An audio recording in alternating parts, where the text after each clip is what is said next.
Val, 169 entre 3. Ara tenim que posar-li una muntanyeta a l'1.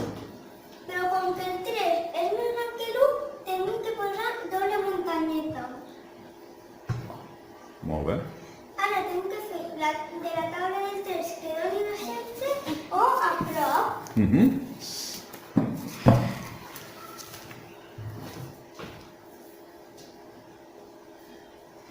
3 per 4, 12. No n'hi ha cap de més a prop? 3 per 4, 12. 3 per 5, I 3 per 5, 15. està millor, no? I aquest el tenim que posar aquí. Sí. I de 15 a 16, Una. I Va. posem aquí baix. estaria bé aquí baix, l'1? No. On vam dir que ho ficàvem, l'1? Baix del 6. Quan agafem dos números, lo fiquem sempre a l'últim, si no mos liarem. Ara ens posem davall del 6. Vale. I ara continuem. Què fem ara? I li posem una ratlleta al 9. Sí? I el baixem.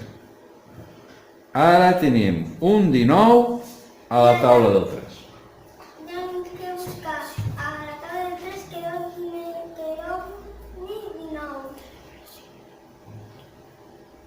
A veure si et saps bé la taula del 3. 3 per 6. Fantàstic. 18. Doncs apunta este 6. 3 per 6. Quan has dit que era això? 18. 18 al cap. I per arribar a 19, una. Baix del 9. Molt bé. I ja està I bé. aquí s'acabaria que no hi ha més números per a baixar.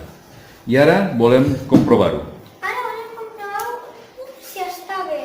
Ara farem la prova de la divisió. Tenim que posar el quocient Molt bé, matemàtic. i multiplicar-lo amb la divisió. Molt bé. I multipliquem. 3 per 6, 18. Un 8 aquí i un 1 aquí. Ara 3 per 5, 15. Més una, 16. Molt bé. I s'ha acabat, no? No, no és acabat. Ah. Què passa ara? Ara tenim que sumar-li el residu